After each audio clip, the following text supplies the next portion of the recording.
Gladys Boss.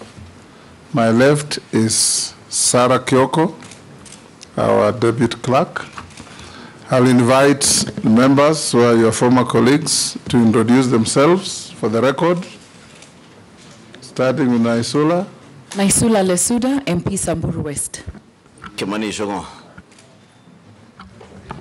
Junet Mohammed, Suna East. Nelson Rapkoech, Belgut. Security Kosing, David. David Gikaria, Nakuru Town East. Mary. Emase Mary, Teso South. Abdul Rahim Daud, North Meru County. Ferdinand Kevin Wanyonyi, Kwanza, Trans Nzoia County. George Gitonga Murugara, Tharaka Nithi. Owen Baya, Kilifi North. Robert Mbui Kadhiani. Dido Raso, Saku. Abdi Shurie, Balambala. Mishimboko, Likoni. Rehab Mukami, County MP Nyeri. Caleb Amisi, Saboti. Stephen Mule, Matungulu.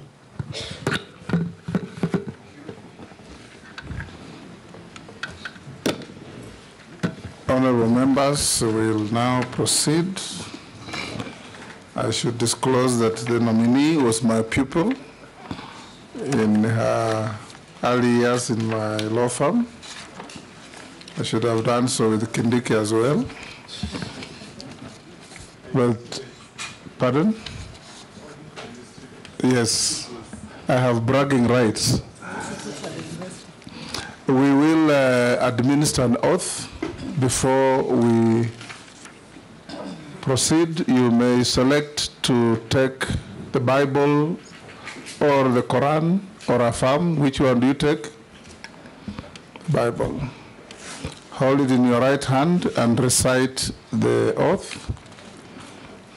I, Rosalinda Soipan Tuya, do hereby swear that the evidence I shall give before this committee on the matter under its consideration shall be the truth, the whole truth, and nothing but the truth.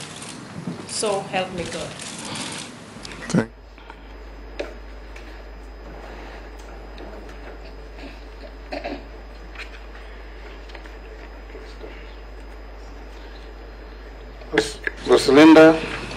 Rosalinda Tuya, we invite you, after signing the oath, to introduce yourself, name, your education background, your work experience, and your key competencies that make you think you are suitable for the appointment to cabinet. In 5 minutes. Thank you, Mr. Speaker. I will start off by stating how privileged I am to be appearing before this committee in, mid-term through an otherwise 5-year term, which is what I perceived to be. But even more privileged that I come in another capacity as the nominee for the Ministry of Defense. For purposes of introduction, I am Rosalinda Soipan Tuya, former member of Parliament. I pride myself to have served for 3 terms. 2 terms as at the National Assembly, and a very short 3rd term as a member of the Senate. In terms of education background, I'm a lawyer by training, having done my Bachelor of Laws degree from the University of Nairobi. I have also acquired a diploma in law through the Advocates Training Program at the Kenya School of Law. And I have a Master of Laws in Sustainable International Development from the University of Washington in Seattle. I have had occasion to serve in various capacities at the private sector through development work. I have worked with the USAID. I have worked with the Kituo cha Sheria in advancing public interest litigation. I have also had occasion to serve as a member of the executive in the capacity of Cabinet Secretary in charge of environment, climate change, and forestry. Mr. Speaker, in terms of suitability for the position that I have been nominated to, the array of service that I have had occasion to be in, both in the public sector, the private sector, and in the civil service as a Cabinet Secretary, really posture me for this position as Cabinet nominee for Defense. Mr. Speaker, and my legal background and training, from my conception of the role ahead of me, it's largely a policy role in terms of analysis of policy, design of policy, and oversight of implementation of policy. And I believe that my role and experience in the three fields posture me well for the assignment ahead. The assignment ahead, should I be confirmed by this committee, again is largely a heavily constitutional office. You will find that the defense sector, or the defense space, and indeed national security, really has the Constitution and Parliament as the bedrock of operations of the role ahead of me. So in appreciating and thanking His Excellency the President, William Ruto, for nominating me for this position, I believe that I have the requisite experience and training for the job. Thank you. Thank you. We'll ask the Deputy Speaker to have the first shot at questioning you. Okay, thank you, Honorable Speaker. I can also make a confession that the nominee was my student at University of Nairobi, but that will affect my judgment. Honorable Soipan, like you said, that the defense docket is highly regulated by law and rules and standing orders and military procedures. We have the Constitution and the Kenya Defence Forces Act, which establishes the position of Cabinet Secretary for Defence, who is then the principal advisor of the President on defense policy, while we have the Chief of Defense Forces, who advises the military on operational and administrative matters. So, despite these two distinct roles, there's a potential that there can be an overlap. How do you intend to manage that relationship? Because that is probably the most difficult thing in the position. Thank you. Go ahead, Soipan, and we expect concise and precise answers. Thank you, Mr. Speaker. In terms of my role as CS for Defense, upon confirmation by this committee, I understand my role as being that of principal advisor to the President on matters of policy, also a heavy advisory role to Parliament on matters policy formulation, assessment of the capabilities of the Kenya Defence Forces, and any attendant action to ensure maximization of our capability. Mr. Speaker, I am aware of the distinction between, I have no military background, and the Ministry of Defence has both a uniformed unit and a civilian unit. My role upon confirmation again will be chair of the Defense Council, the composition of which is consists of the Chief of the Defense Forces, the CDF, and the service commanders. I am a team player by design and by practice.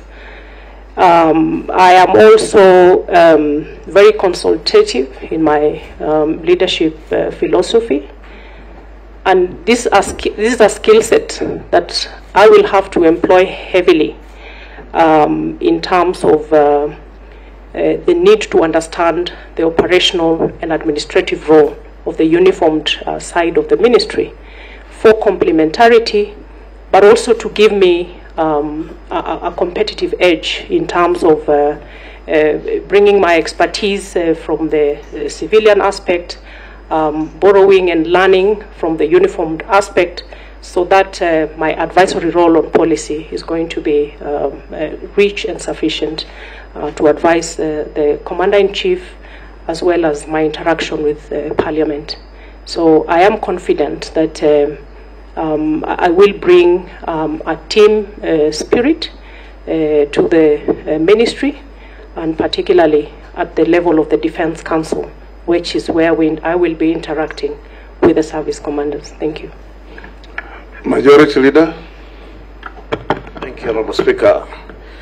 CS nominee, being one among the lucky 10 or so who were reappointed after the dismissal, what would you tell us would be at least one of your key achievements as Minister for Environment and Climate Change before the dismissal? And also Kenya having hosted the African Climate Change Summit last year, and being one of the principal proponents of carbon markets trading. And that responsibility was in your office as Cabinet Secretary to enter into either multilateral or bilateral trading agreements for carbon credits. What would you say were your major achievements in that space in terms of trading carbon credits to be able to generate resources for our country? Thank you, Mr. Speaker.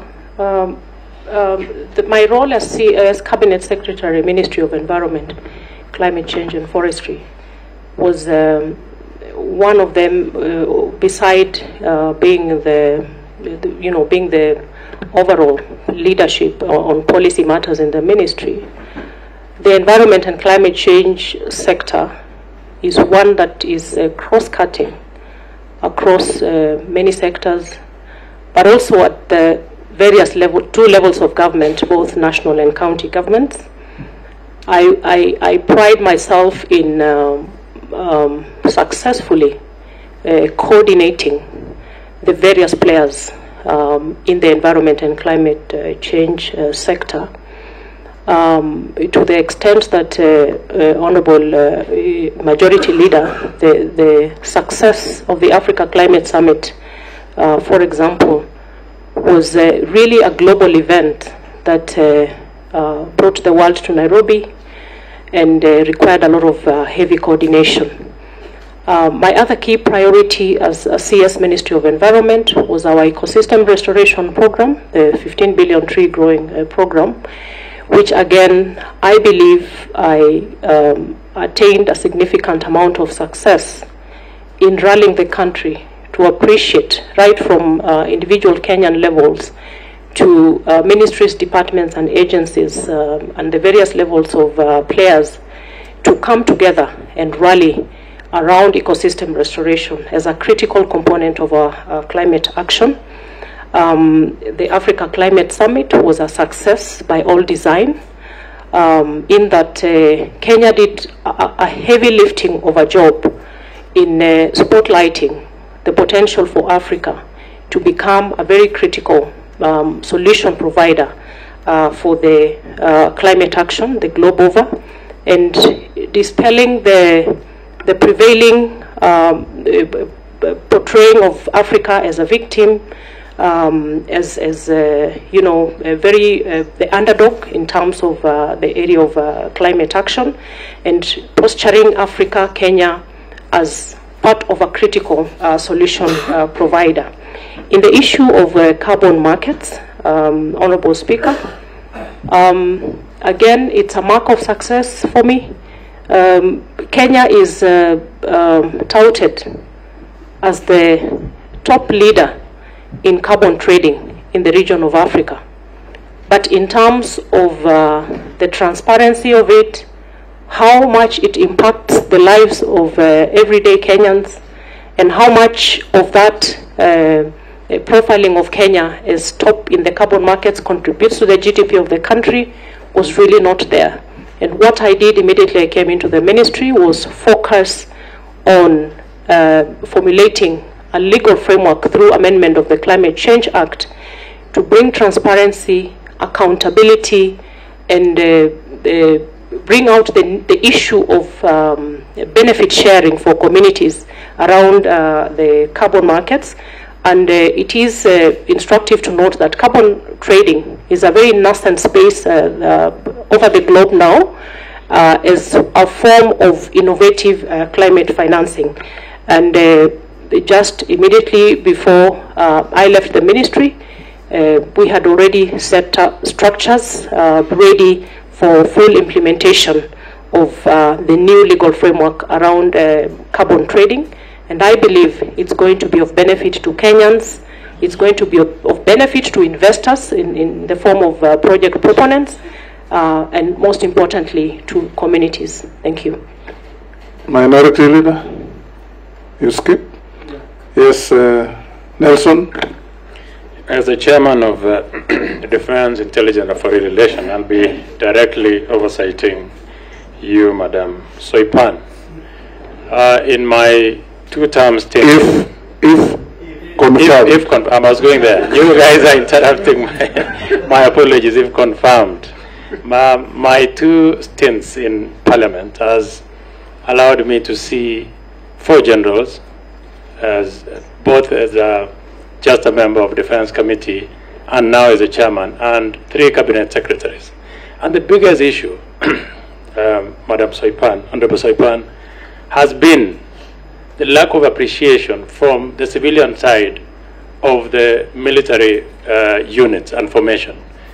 They feel that the civilian side is overreaching and sometimes overbearing. They want to, you know, by the time someone becomes a general, it takes about 35 years of hard work and merit. Every step in the military is merited. And sometimes because of our, you know, short stints in the portfolios that we get, they have a feeling that sometimes the cabinet secretaries or the civilian side are overreaching. What do you think you will do differently, Honorable Soipan? Hold will take Naisula. Thank you, Chairman. Honorable Soipan, in your previous docket at the Ministry of Environment, you are at the forefront and very instrumental in the national tree growing campaigns. Kenyans and many of us were concerned about the amount invested in the various government officials, such as cabinet secretaries who traversed the country in choppers to participate in tree planting drive. While these exercises could have been conducted by the governors and the counties and our members of parliament and the people at the community level. Now that Kenyans are very keen on austerity measures, what will you make sure, what will you do? And you first tell us what was the justification, or what did you have in mind as a cabinet secretary to see all those resources spent on choppers to go and plant trees? The second question is the issue of deployment of KDF in our homeland. We saw recently how KDF was deployed in inland or homeland without it being passed in Parliament. And we did it the next day hurriedly, even without members of Parliament deliberating on that matter. I would like to get your view on this. And also deployment of KDF in parts of North Rift, parts of our country. And the true feeling on the ground is that they do not respond fast when they are needed. They say they have to wait for orders. And the questions the civilians and the communities are asking, then why are you there in the first place if you cannot be the first respondents when something happens, when the bandits attack, and you have to wait for orders from somewhere else? And Chairman, the last question is that there are projects which were done by KDF in the last administration. Some are complete, but payment has not been done. Will the payments, do you think there should be continuity in government projects, while others are incomplete, but 2 years down the line, they have not been embarked on? Do you think continuity should be there? Because there should be value for money. You can respond to those two. Thank you, Honorable Speaker. The question by the Honorable Nelson Koech on the probability of my overreaching my mandate from the civilian side and infringing on the uniform side of the ministry, I can give assurance to all the players in the Ministry of Defense that upon my confirmation as CS Defense, that as I had said earlier, I'm very heavy on team playing. I'm also a fast learner, Honorable Koech, and I'll have a lot of learning to do in terms of the military operations, the administration. And in order for me to effectively exercise my overall oversight, the overall policy direction and advisory, I will need to critically understand those operations without infringing or interfering with those very distinct roles of the uniformed units of the ministry. That I can give assurance. I'm also very, very consultative in my leadership style. Honorable Naisola, the issue of tree growing in choppers by cabinet secretaries. My main role as CS for Environment in the tree growing activity was really coordinatory.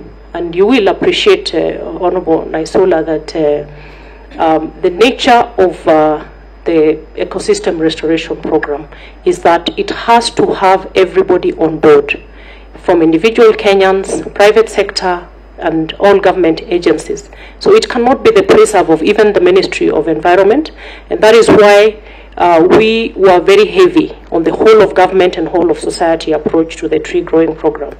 In the coordinatory role of when I was CS Environment, we did not make any provision for transport or logistics arrangements for cabinet secretaries when they were exercising their, when they were doing their ministerial activities around tree growing. So any cabinet secretary who traveled by chopper, by road, really it was outside of my mandate and scope, and therefore I cannot speak to that. The only thing I can say is that during the second national tree growing program, and having noted a number of concerns raised by Kenyans around the heavy presence of helicopters and heavy spending around tree growing, again we addressed that at cabinet level, and making sure that the exercise was again very grassroots centered. The coordination by the Kenya Forest Service and other entities at the community or the grassroots level, or at the forestation levels. And therefore, in terms of resources, I had no mandate to resource anybody to go out and plant trees. Actually, my role was only coordinatory. In terms of the second question, Honorable Lesuda, on deployment of KDF, Mr. Speaker, it is very important for Kenyans to understand the core mandate of the KDF, and one of which is the defense and protection of the territorial integrity of the country, as well as the country's sovereignty. The other two key functions of KDF revolve around internal deployment, and it comes in two forms. This is a constitutional mandate of KDF. On one facet, and this is should be Article 241(3)(b of the Constitution, where KDF can come in to assist and cooperate with other agencies in instances of emergency and disaster. An example of which is the deployment of KDF to assist during the flooding situation, where we lost a lot of lives in Mai Mahiu. In that instance, deployment happens, and then a report is made to Parliament. And it is also important to note that under that particular deployment of assisting and cooperating with other agencies, the KDF is not the front line. The front line is these other agencies, and it is the case with the northern Kenya deployment. So these other agencies are the front line, and KDF comes in to assist and cooperate. The other very important facet of deployment is Article 241(3)(c. And Mr. Speaker, this is the aspect of deployment which cannot happen without the authority of Parliament. And this is the deployment of the KDF forces to keep peace in instances of instability in the country. And that cannot happen without the express approval of Parliament. And in that instance, the KDF take the front line in terms of operations. Allow me, Mr. Speaker, to speak to the deployment that happened during the recent unrest.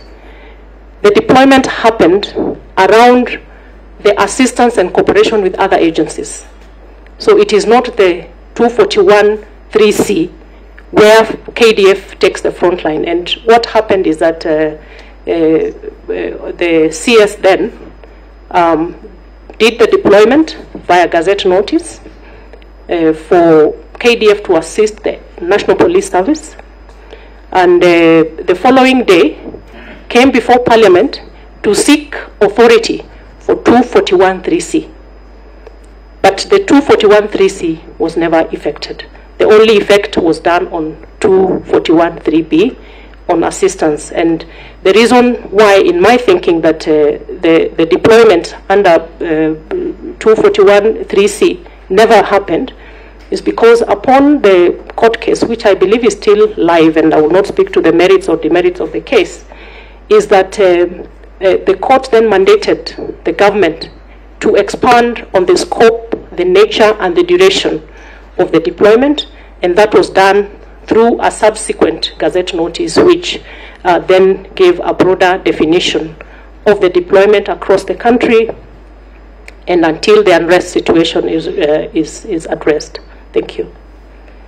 Sorry, Mr. Speaker, there's one more question, but allow me also to say that all the operations of KDF, and indeed under the principles of national security is subject to the Constitution. National security is subject to the authority of Parliament. And I will, upon confirmation, be very keen to focus on the need to strictly adhere to the constitutional provisions with regard to deployment. Honorable Lesuda, with regard to the slow nature of movement by KDF, of course I have not had occasion to listen and hear out that part of the complaint, but I would imagine it is because they are not the front line. The front line is the National Police Service. In terms of projects by KDF that are incomplete, the value for money issue, I can only say that I will defer a comprehensive response to this question. And also, given that one of my mandates as CS upon confirmation is to assess and oversee the implementation of projects to ensure efficiency and proper utilization of funds, and with a close working relationship with the line committee of Parliament, these are issues that I should be able to address upon confirmation. Thank you. Proceed. Thank you, Honorable Speaker. To begin with, Honorable Speaker, and to the nominee, is an information that if you are confirmed, Honorable Soipan, if the committee sees it fit and Parliament. Posting, hold on. Soipan, the clerk wants your documents so that they can be able to check against what you send to us as we go on with the questions. If you can provide that. Thank you. Go on, Posting. I thank you, Honorable Speaker. To the nominee, Honorable Soipan, I was saying, one is this North Rift conflict, which of course KDF were brought in accordance with the law. And of course you might remember, or in the discussion, West Pokot was the epicenter of all these issues for completely wrong reason. However, I wanted to remind you, if you are confirmed, that there are some few things which are going on. And I hope when you come in that you don't forget, so I want to give it for your list. There are projects which were to be done. In the absence of war, Honorable Soipan, through Honorable Speaker, is not necessarily peace. So maybe people in North Rift are waiting for those government interventions, right? And if they don't, I don't know what they're going to say. So there are two places which the government had not or have not completed deploying KDF. One is a place called Sokoto, and another one is called Kamele. This is the epicenter of conflict in North Rift. I want you to note. 3 is opening of schools in all those areas. Can you imagine, as I talk to you, Honorable Speaker, there is a division called Second Division in North Rift, which has more than 6 schools where students don't go. You know, because nobody can go there because of insecurity.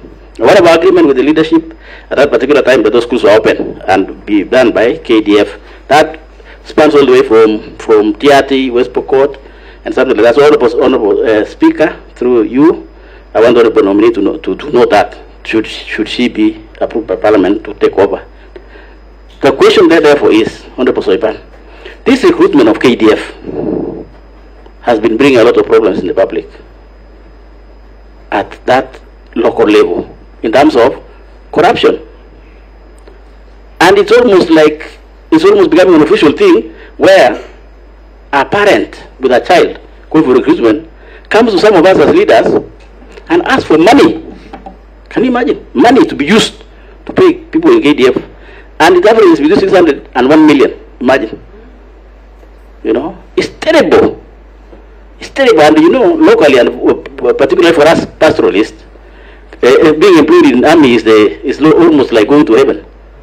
You know, it is the best job actually from where I come from. It's actually the best job. So people spend a lot of money. So what will you do now? That's the question. Do you need to respond to the earlier one? The question will be, what will you do in this department that is saying people buying jobs, people selling, and it is true 100%, but people sell land to pay 600,000 to 1 million. What will you do, Madam Soipan, that there is nobody to pay to be recruited as a KDF? Thank you, Speaker. Vicaria, you will pass. Emasi, you will pass. Chairman, I just want to add on to what Honorable Kosing has said. And besides parting with money, even those recruits who are successful on reporting to training camps, a number of them are dismissed on flimsy reasons. It happened last year, and our constituents came to us. Our efforts to reach the CS were in vain. So we really want to know, because Kenyans are suffering. Again, I want to reiterate that recruitment into KDF has become a preserve of the rich people. The poor people will never get their children working in KDF. So if we approve you, who are you going to make a difference? What is it you're going to do differently? So that opportunities are open and available to all Kenyans, irrespective of who you are and where you come from, or whether you have land to sell or not. That is a very serious issue. Honorable nominee, we need your response to that. Daud. Thank you, Mr. Speaker. Mr. Speaker, Honorable Soipan, you did a wonderful job while you were in environment, and I believe if we approve you, you will do better in defense. I just want to touch on 2-3 things which the Defense Forces were handling: Nairobi Metropolitan, the KMC, Kenya Meat Commission, and others, and they've got a very good engineering department. Would you probably think, if you are appointed, to have the company, the Kenya Defense Forces, like a company where they would come and assist in making schools and making bridges and all that at a fraction of a cost what the government would be paying private contractors? Would you think that would work if you were appointed? You can answer those, Soipan. Thank you, Mr. Speaker. I have noted the concerns raised by the Honorable Kosing on the epicenters of conflict in West Pokot County, and I promise Honorable Kosing, should I be successful in becoming the CS, I will focus on these concerns because of the critical nature of opening up the northern region. I believe opening it up for development and you know, all the infrastructure necessary for the livelihood support for the people of West Pokot will go a long way. On the issue of KDF recruitment, Mr. Speaker, from my reading of the core principles of national security, the drafters of our constitution found it fit that the issue of integrity around recruitment of Kenyans to the Kenya Defense Forces would be a very core component of the national principles of national security, because the Constitution actually demands of the national security organs to ensure, to reflect the diversity of the communities of Kenya and ensure diversity in equitable proportions in the recruitment of Kenyans to the defense forces and other security organs. Mr. Speaker, when you see the enthusiasm around young Kenyans coming to front themselves to participate in the recruitment into the forces, I think it is a process we have to guard very seriously in terms of the integrity. And I want to assure members of Parliament, I want to assure Kenyans that being that this is an issue that has been so incessant, I have been a member of this House before, Mr. Speaker, and this is an issue that has kept on recurring over and again. And being that the chairman of the line committee on defense and national and foreign relations is a member of this committee, I can commit, Honorable Speaker, that I will take time to evaluate the standard operating procedures of the KDF recruitment process, and with a view to identify the gaps to make sure that we adhere to the strict requirement of the Constitution in terms of the integrity around the recruitment process, Mr. Speaker. When Kenyans front themselves to be in the front line of the defense of our country, it's only fair that we afford that opportunity on an equitable measure. So, Honorable Emase and Honorable Kosing, I undertake to make sure that, again, we also need a lot of sensitization for Kenyans to know that you do not have to pay to be recruited into the KDF. I will look again at the SOPs around the recruitment, but it is also high time that we have a whistle blowing around these activities with a rapid response to issues of corruption and malpractices around the recruitment process. So, Mr. Speaker, it is my undertaking that it is an area of priority that I will look at, and should there be cases of malpractice from within, because it is from without the KDF, and in certain instances within the KDF, then appropriate action would be taken. Point of order, Speaker. Point of order. Yes, President. Honorable Speaker, if Mwananchi knows that they are taking this at 600,000 to one KDF, where is NSIS? Where is defense force? They have intelligence. They got what? Military intelligence. I used to be in that committee in my first parliament. What is going on? I think Honorable Soipan crashed this thing. Let Kenyans be recruited in KDF without 1 shilling. Let them hear you today. Thank you, Speaker.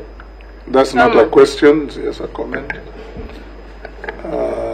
Chairman, just on the same, so that he concludes. Chairman, Kenyans are being conned, and these matters are reported even to NSIS, and nothing seems to be done. Nothing is done. Our constituents report to us numerous cases, and there are also cartels that now have taken advantage. They will pretend to be KDF officers. I think this is a matter that should be taken seriously, not only by defense, but by all security organs, NIS included.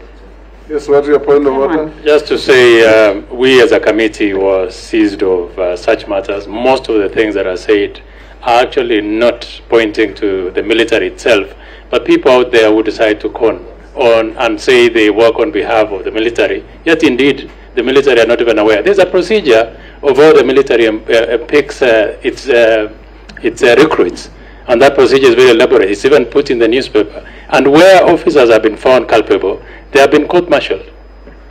Chairman. Honorable Soipan, what you'll do is what we have told many of your colleagues, that none other than the President himself has lamented that one of the weak links in our government is communication.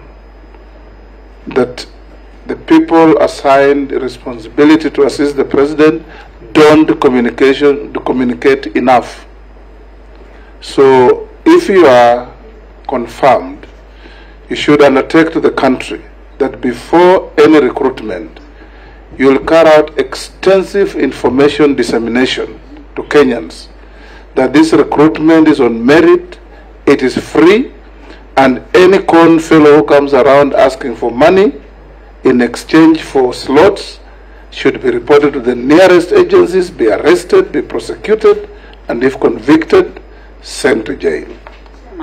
Chairman, please allow me to add something on that. Yes. I think, Chairman, the elephant in the house here is about the state letters. Why should some people be given letters and they go directly to the training, and others they go to the ground for recruitment? That is the biggest challenge we have, and that is the problem.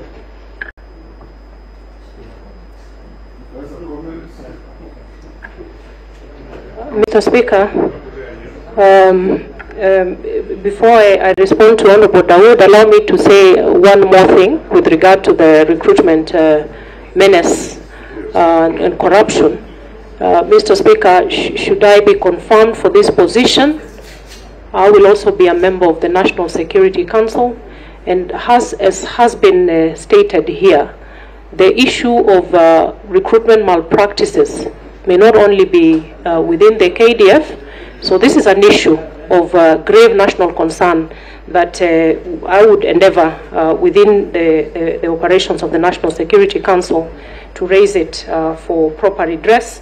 But, Honorable Speaker, the points raised by members are well noted, including the communication aspect.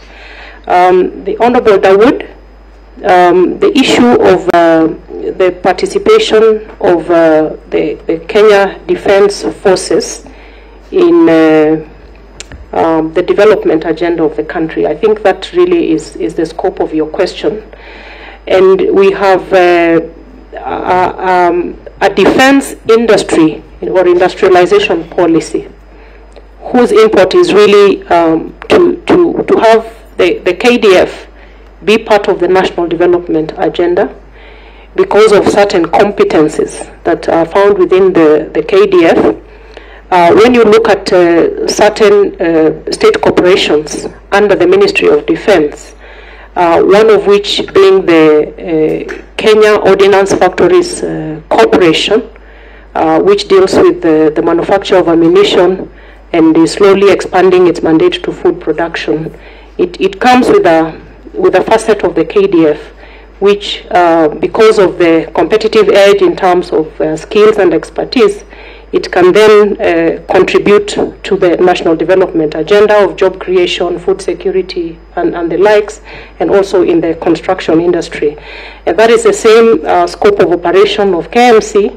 You know, bringing KMC into the operations of KDF, again, is in the same spirit. Mr. Speaker, I believe that the issue of defense industry is very critical. And particularly for the sake of self-sufficiency of the Kenya Defense Forces in the wake of a very shaky fiscal situation, not just in Kenya, but the globe over. I think because of the critical nature of the mandate of KDF, we should be expanding the scope of operations to make sure that we engage in industries that will bring about self-sufficiency in terms of operations, food sufficiency, and indeed the issue of capacity building and equipment capabilities. So, Honorable Dawood, it is an area of critical concern for me, but the very strategic state corporations under the ministry should be, facilitated through investment to make sure that we expand that scope of work of the KDF. Thank you. Ferdinand? I think we hope you're going to be made the CS for defense from what you're saying. However, Mr. Speaker, we've had a lot of widespread criticism and public uproar on the equipment, related equipment of the military equipment that we have seen this in several accidents that have been there involving the aircrafts, and of course the concern therefore is the safety of the country's defense force. Yeah, and when it comes to the funding, I think the defense force actually gets most of the funds, and so I just want to ask you a very simple question. What measures are you going to take to address the maintenance and modernization? You're up to that task. Modernization of the military equipment to ensure that there's safety and in the defense forces, and effectively utilize the allocated funds that you normally get, because we give them a lot of money when it comes to utilization of the funds. And also we have not been told about the modernizing the equipment. I think take that note and let us know what you want to do. What programs do you have on that? Morugara, you will pass. Owen, you will pass. Yeah, Mr. Speaker, I have one question to the nominee, Honorable Soipan Tuya. Article 153, subsection 3 requires CSs to appear before National Assembly or Senate committees when summoned, especially to answer to questions within their responsibility. However, many times the Ministry of Defense has invoked Section 49 of the Kenya Defense Forces Act, which basically limits access to information to protect national security, and therefore hindering Parliament's ability to oversight the ministry due to lack of information. You have been in Parliament, so I'm sure you understand this, and how much members would like to know and how much they can be told. So if you are approved, how do you plan to balance the need for national security with also the constitutional requirements for transparency and accountability to the people's representatives? Let's take one more. Muller, you will pass. Thank you, Speaker.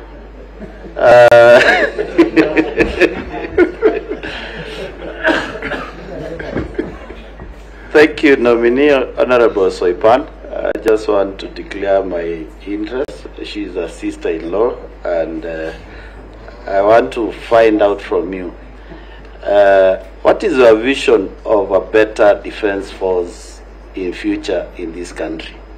Thank you. Those are short ones. We can take a fourth one, a third one actually. Thank you very much, Honorable Speaker. Honorable Soipan, mine is just a simple question. If the House approves your nomination, you will be working with the Ministry of Defense, people who are moving fast and they want to be at the cutting edge. But there's clamor for Kenyans wanting deployment in the North Rift, South Rift, in Isiolo, and all that. But defense is really about the country. How would you see balancing that to external aggression vis-a-vis internal deployment? Thank you, Honorable Chairman. Sharia will pass. Mishi. Yeah, thank you, Honorable Chairman. Honorable Chairman, allow me to ask this question because so far I've buried so many young men in terms of what we call landmine. And I think, and I'm really pleading with my sister Soipan, if you accepted in this docket, please coordinate or rather collaborate with the Minister for Road and Infrastructure so that at least we save the lives of these young people. And lastly, what measures are you going to put to ensure you achieve gender parity in terms of key military position? Because right now most of them are dominated by men. I thank you, Honorable Chairman. Soipan.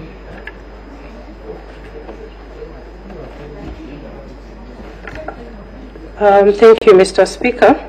I'll start with a question by the Honorable Ferdinand Wanyonyi, on the safety of equipment and the issue of maintenance and modernization vis-a-vis the budgetary allocation for the Ministry of Defense.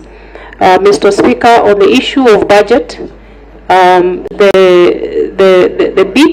little bit of interaction with the budget of the ministry that I have had a chance to look at the moment, and maybe Honorable Koech would bear me witness, is that a big chunk of the budget that goes to the Ministry of Defense goes into recurrent expenditure. But that is an issue that I'm going to look into with the relevant ministry, committee, to make sure that I understand it well and posture myself for, ensuring value for money for any investment within the forces. With the issue of equipment, yes, it is a concern in the country, and it's not just the air, mostly the air assets, I believe, is what your question is focusing on. And again, as one of my mandates is to assess the maintenance and to ensure efficacy, efficiency of this equipment. And I'm going to be very keen on that, as guided Honorable Wanyonyi. Honorable Mbui, on the issue of Article 153 on appearance before the Committee of Parliament and the whole issue about access to information. Mr. Speaker, access to information, as members would know, has certain limitations under Article 24 of the Constitution. With regard, Article 24 read together with the sections of the Kenya Defence Forces Act with regard to classified information and information within the custody of the Kenya Defence Forces. And there is categorization of information that cannot be divulged because it amounts to jeopardizing the national security. But Honorable Speaker, with regard to accountability and transparency, again, as CS, upon confirmation, I have the regulatory mandate to regulate the issue around the operating procedures around what is classified and what it is that cannot be divulged out here. And it is also about the authority of who is requesting the information from the Kenya Defence Forces. But by all means, Honourable Speaker, the limitation cannot be used as a conduit to downplay the need for transparency and accountability.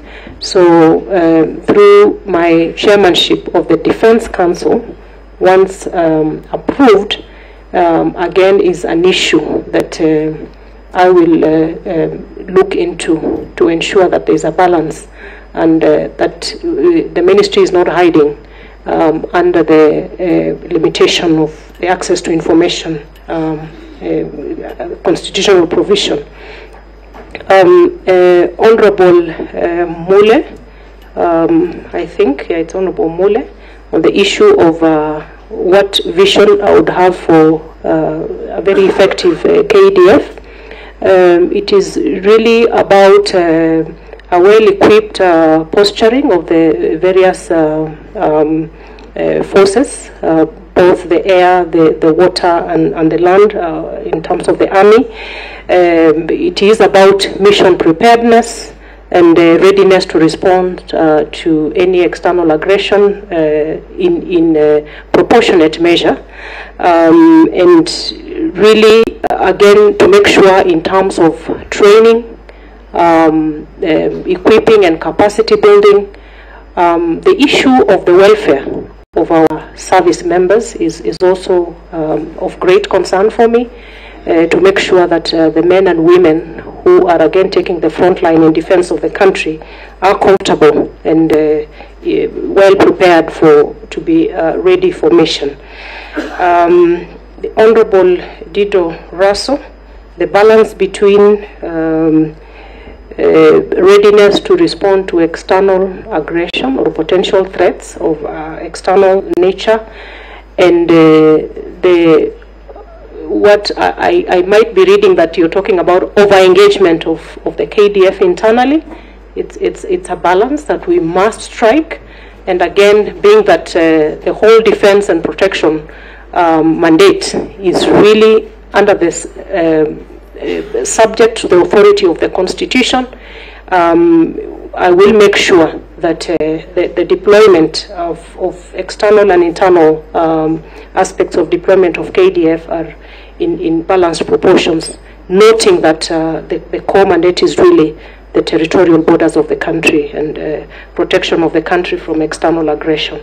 The Honorable Mishi Mboko, I might have missed the question on how you would wish the KDF to respond to the issue of, is it the road carnage or landmines? It is the landmine. Yes. You know, because if you tarmac the road, if you put cabro, then they cannot be able to plant those landmines. That is why I was saying that you need to collaborate with the CS for infrastructure and roads. Agreed, Honorable Mishi, and the point is taken.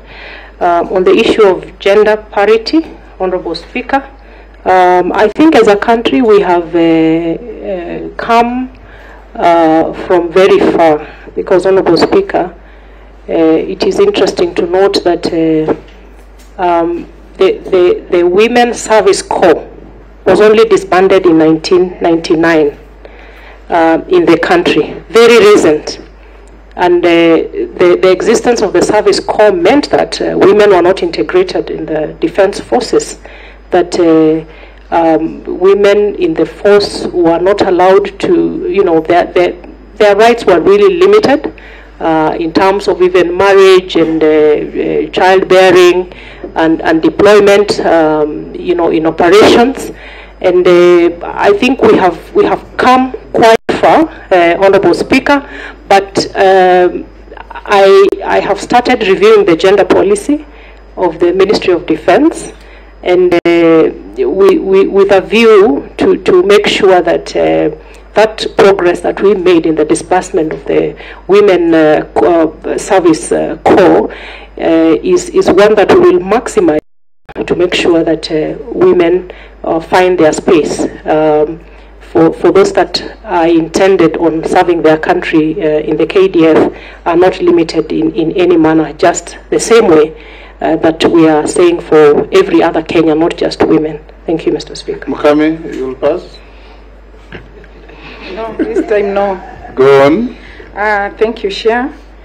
As the Cabinet Secretary for Defense, you are the advisor to the President on defense policy, while the Chief of the Defense Forces advises on military, operational, and administrative matters. Despite this distinct role, there is a potential for overlap. What strategies will you implement to maintain clear boundaries between policy formulation and military operations? My sister, this is not an easy bucket. He did. Okay. The other question, I happen to be in the motor industry, and I realized that Ministry of Defense, you normally... Which industry? Motor, yeah. And I know the Ministry of Defense, you normally lease vehicles. And the government is spending billions and billions of money. And I'm wondering, is it really making value for money instead of you buying vehicles for the defense? Thank you. What are you going to do about it? How are you going to address it? Thank you, Speaker. Mine are just two quick ones. Honorable nominee, recently Kenya was designated as a non-member allied to the North Atlantic Treaty Organization. Could you explain what that means to the nation? And then secondly, I just wish to know if the Gazette notice, the deployment of the military to the streets to calm the protesters, is it live? And how long was it supposed to take? Thank you. Soipan. Thank you, Mr. Speaker. With regards to the question raised by the Honourable Member for Nyeri County, Honourable Mukami, it is around the value for money in terms of the practice of leasing as opposed to purchase of vehicles of the military.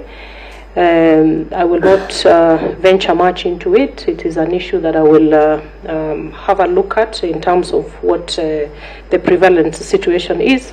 But by all means, the point you raise is valid, that we should be looking at very efficient ways of expending our monies within the KDF.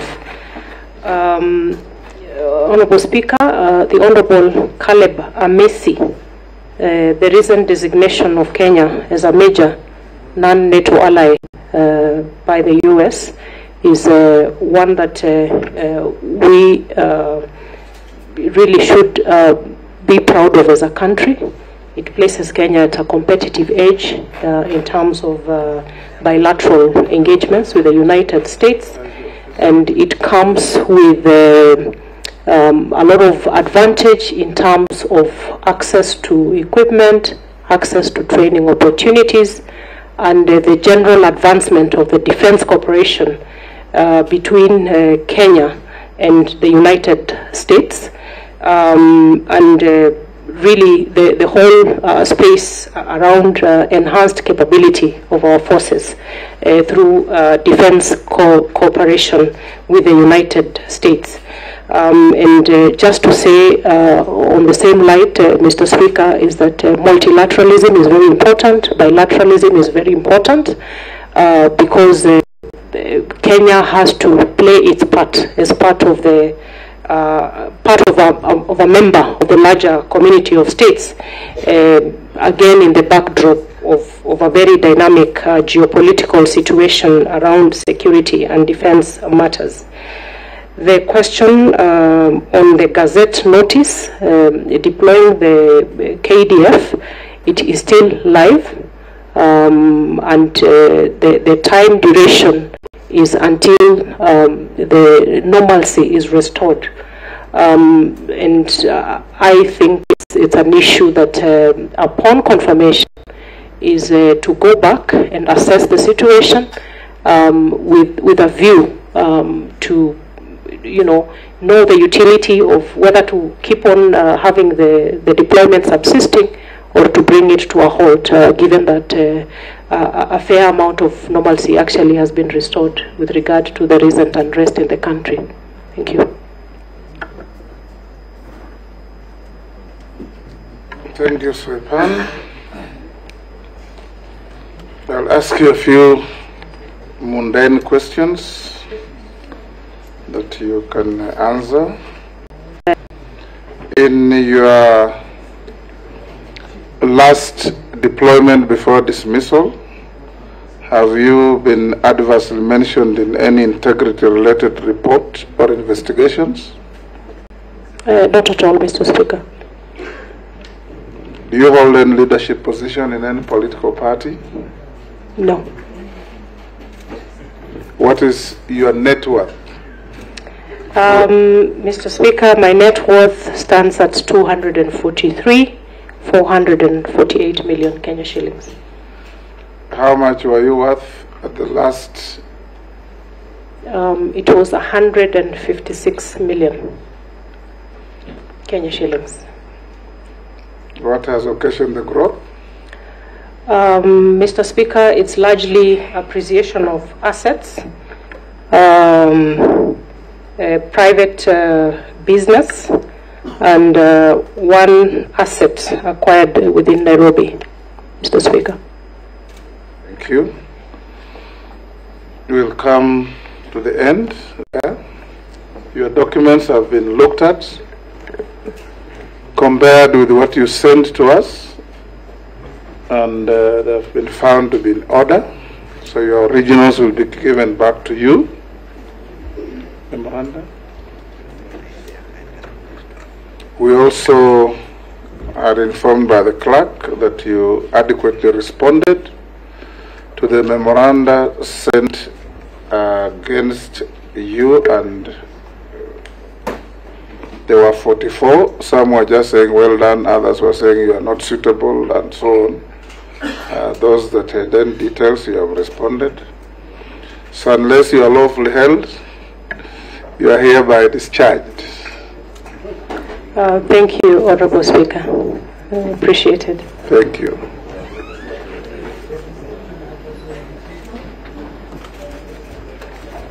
Remember to carry your original documents with you.